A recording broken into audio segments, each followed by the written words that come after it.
Lockdown में कैसे हो सकते हो। अभी चारों ओर लॉकडाउन है और कोरोना वायरस है। कोरोना वायरस के मौसम में फिर भी हम लोगों को पढ़ाई क्यों करनी पड़ेगी। सभी के अंदर एक लक्ष्य होती है और लक्ष्य को पाने के लिए मंजिल तक तो जरूर पहुंचनी पड़ेगी, इसलिए हम लोगों को पढ़ाई करनी पड़ेगी। हिंदी हमारी राष्ट्रभाषा है, हिंदी को सम्मान करनी पड़ेगी। सभी विद्यालय में हिंदी एक सब्जेक्ट है, हिंदी के बारे में हम लोगों को जानना पड़ेगा, पढ़ना पड़ेगा। ठीक है, तो मैं आज आप लोगों को रैदास जी की पद के बारे में समझाऊंगी। तो चलो मैं आज, और अगर आप लोगों को मेरी समझाने की तरीका सही लगे तो लाइक ज़रूर कीजिएगा, शेयर कीजिएगा और सब्सक्राइब कीजिएगा। और मेरी जो एड्रेस है, फ़ोन नंबर है, आप लोगों को डिस्क्रिप्शन में मिल जाएगी। और रैदास समझाने के बाद अगर आप लोगों को कोई भी दिक्कत हो तो बेझिझक आप मुझे पूछ सकते हैं कमेंट बॉक्स में, मैं ज़रूर जवाब दूंगी। और अभी मैं रैदास जी की जो पद है वो शुरू करने वाली हूँ। अभी बी कोर्स की है वह कविता रैदास जी की पद। तो कोई भी कविता कहानी समझने से पहले आप लोगों को पहले उनके कवि या लेखक या रचनाकार के बारे में समझने की ज़रूरत है, वरना आप अच्छी तरह से नहीं समझ पाओगे। रैदास जी, पहले हम लोगों को जानना पड़ेगा रैदास जी कौन थे। रैदास जी एक प्रसिद्ध संत थे जिनका नाम बाद में रविदास हुआ था।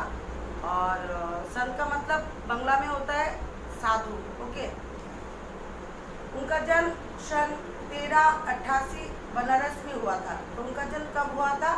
1388 बनारस के एक जिले में हुआ था। रैदास कबीर के एक समकालीन संत थे। समकालीन का मीन्स क्या मतलब होता है, एक ही समय में उनका भी जन्म हुआ था। कबीर की तरह रैदास भी संत कोटि के प्रधान कवियों में विशिष्ट स्थान रखते थे। कबीर ने बहुत सारी कहानी लिखी है, कविता लिखी है। रैदास जी ने भी बहुत सारे कहानी और कविता लिखी है, इसलिए उनका स्थान भी प्रधान कवियों में गिना जाता है। ठीक है, तो रैदास जी को मूर्ति पूजा, तीर्थ यात्रा जैसे दिखावे में कोई विश्वास नहीं था। तो हम क्या करते हैं, भगवान को प्राप्त करने के लिए मूर्ति पूजा करते हैं, तीर्थ स्थान करते हैं, धर्म स्थान पर जाते हैं, लेकिन वह सब रैदास को विश्वास ही नहीं था। ठीक है, वह इंसानों की तो वो उनको क्या पसंद था, वह इंसानों की आपसी मेल और भाईचारे को ही सच्चा धर्म मानते थे। तो हम भगवान को घर में पूजा करते, मूर्ति पूजा करते और देखा जाता है बाद में हम लोग बीच में लड़ाई करते, ये सब पसंद नहीं था उनको। तो वो क्या पसंद करते थे, वह इंसानों की आपसी मेल, खुद में जो मेल होती है निजेদের মধ্যে যে একটা মিল মিলাও থাকে, अर्थात भाईचारे को बहुत पसंद करते थे। ठीक है, रैदास अपने रचनाओं में सरल ग्रहण योग्य ब्रज भाषा का प्रयोग करते। तो रैदास की आप जितनी भी कहानी पढ़ोगे, जितनी भी कविता पढ़ोगे, उसमें आप लोगों को सरल भाषा, ग्रहणकारी का मतलब कि क्या होता है, যেটা আমরা গ্রহণ করতে পারি। ओके, जिसको हम ग्रहण कर सकते हैं, ब्रजभाषा का प्रयोग करते हैं। ब्रजभाषा का प्रयोग इसलिए करते हैं कि मीरा, श्री कृष्ण की जो भक्त थी मीरा, उन्होंने भी ब्रजभाषा का इस्तेमाल किया है और कबीर ने भी किया है। तो वो ब्रजभाषा का प्रयोग करते हैं क्योंकि वो कृष्ण जी को ज़्यादा मानते हैं। ब्रजभाषा ज़्यादातर कहाँ इस्तेमाल होते हैं, ब्रजभाषा वृंदावन नहीं इस्तेमाल होते, जिसमें अवधी, राजस्थानी, खड़ी बोली और उर्दू फारसी के शब्द का भी मिश्रण होते हैं। तो हम लोग कभी कभी कविता पढ़ते हैं, कहानी पढ़ते हैं, इसमें हमने देखा है कुछ अलग अलग टाइप की लैंग्वेज होते हैं, शब्द होते हैं। ठीक है, तो कभी कभी हम बोलते हैं ना कि मैम या सर ये कौन सा भाषा है, तो रैदास जी और कबीर जी और मीरा जी अवधी शब्द, राजस्थानी शब्द और खड़ी बोली का इस्तेमाल करते हैं, जो उत्तर प्रदेशी का जो झारखंड टाइप का एक भाषा है, इसका इस्तेमाल करते हैं। ठीक है, रैदास जी को उपमा और रूपक अलंकार, ये आप लोगों को अलंकार स्कूल में अगर करवाया होगा तो आप लोगों को पता है कि उपमा अलंकार और रूपक अलंकार क्या है। ठीक है, इसका इस्तेमाल करते हैं वह अपनी रचनाओं में।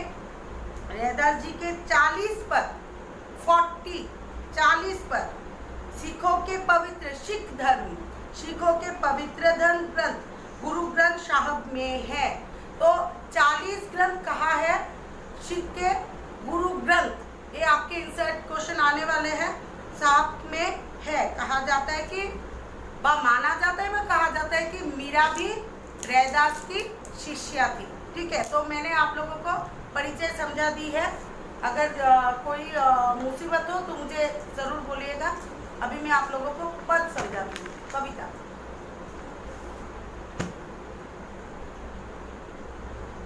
पार्ट 1 पद। अब कैसे छूटे राम नाम रट लागी। रट लागी का मतलब क्या होता है? जो लग जाती है। क्या होता है? रट लग जाती है, माने आदत। ओके, अब कैसे छूटे राम नाम रट लागी। जो राम नाम की रैदास बोल रहे हैं कि जो राम नाम की रट लग गई है, आदत लग गई है, वह कैसे छूट पाएगी। प्रभु जी, अब प्रभु जी की तुलना भक्त रैदास से की जा रही है। देखो रैदास जी ने कौन कौन से शब्द देके प्रभु जी की तुलना की है। प्रभु जी तुम चंदन हम पानी। तो प्रभु जी को क्या बोल रहे हैं रैदास कि आप चंदन हो, हम पानी, हम भक्त पानी है। जाकी अंग अंग बास समानी, जिसके अंग अंग में खुशबू समाई हुई है। ठीक है, हर एक शब्द की मीनिंग भी मैं बोल रही हूँ, आप लोगों को समझनी चाहिए, क्योंकि आप लोग हिंदी पढ़ते हो, हिंदी की हर एक शब्द को समझनी चाहिए। और सबसे एक गुड पॉइंट जो है, हम लोग त्रिपुरा में रहते हैं, बांग्ला हमारी भाषा है, मातृभाषा है, इसलिए हिंदी को बांग्ला करने से सही होगा और समझ में आ जाएगी। प्रभु जी तुम घन वन हम मोरा। तो प्रभु जी तो क्या बोल रहे हैं? घन। घन का मतलब क्या होता है? मेघ, बादल। मेघ बांग्ला तक बोली मेघ। और वन का मतलब क्या है? जंगल, हम मोरा। तो प्रभु जी तो क्या बोल रहे हैं कि आप आसमान में घिरे हुए बादल हो और हम मोर है, हम जंगल में नाचने वाले मोर है। तो क्या होते हैं, जंगल में जब बादल गिराते हैं आसमान में चारों ओर, तो क्या होता है कि मोर नाचने लगती है। जैसे चितवत चंद चकोरा। चंद का मतलब क्या होता है? चांद। चितवत चकोरा, चकोरा एक पक्षी होती है, तीतर पक्षी। ओके, तो तीतर पक्षी की जैसी होती है, और चितवत डक में खोजते हैं। तो क्या हुआ इसका मतलब कि भक्त कह रहे हैं कि प्रभु जी चीतर पक्षी, चकोर पक्षी जिस तरह से चांद की ओर देखता है, ओके, इस तरह से भक्त भी प्रभु को पाने के लिए प्रभु की तरफ देखते हैं और प्रभु के भक्ति में लीन हो जाते हैं। प्रभु जी तुम दीपक हम बाती। दीपक का मतलब क्या होता है? दिया। और बाती का मतलब क्या होता है? আমরা যে প্রদীপে ভিতরে শৈলতাটা দেইনি, এই শৈলতাটা কয় বাতি।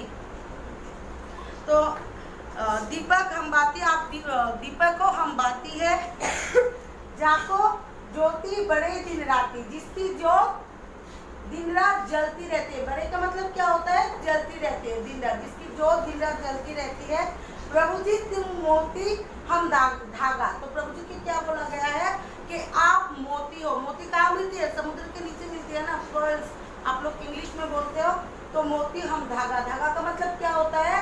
जिस सुई के द्वारा, जिस धागे से हम मोती को फिरोकर गले में पहनते हैं। ओके, जैसे सोने ही मिलत सुहागा। कभी कभी हम बोलते हैं ना कि सोने पे सुहागा मिल गया। आप लोग कभी कभी ऐसा होता है कि पापा को बोलते हो कि मुझे 10 रुपया दो। पापा अगर 20 रुपया दे देंगे तो आप क्या बोलोगे? सोने पे सुहागा मिल गया। ओके, सोने ही दैट मीन्स गोल्ड, और सुहागा दैट मीन्स खार।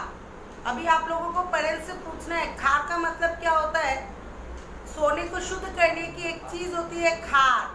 खार के बिना सोना शुद्ध नहीं होता है। ठीक है, तो इसमें क्या बोला गया है? सोने जैसे सोने ही मिले सुहागा। जिस तरह से सोने को सुहागा मिल गया है, उस तरह से भक्त को ऐसा लग रहा है कि भगवान पाकर उनको भी सोने का सुहागा मिल गया। ओके, प्रभु जी तुम स्वामी हम दासा। तो रैदास जी क्या बोल रहे हैं? आप स्वामी हो, हम दासा। दासा का मतलब क्या होता है? सेवक है। ऐसे भक्ति करे रैदासा। तो इस तरह की भक्ति रैदासा कर रहे हैं। तो अगर आप लोगों को कोई दिक्कत है, कोई भी वर्ड समझने की अगर दिक्कत है तो मुझे ज़रूर कमेंट कीजिएगा। और आज का क्लास मैं यही ख़त्म करती हूँ और दूसरा वाला पार्ट आप लोगों को समझा दूंगी। अगर आप लोगों को अगर अच्छी लगी मेरी क्लास तो लाइक कीजिएगा, शेयर कीजिएगा और सब्सक्राइब कीजिएगा, क्योंकि मेरी हर एक लिंक आपको मिल जाएगी। तो कमेंट बॉक्स में मुझे ज़रूर बोलिएगा, कोई प्रॉब्लम नहीं है। आप लोग अगर बोलोगे तो मैं आप लोगों को समझा दूंगी। All the best Hindi language के लिए।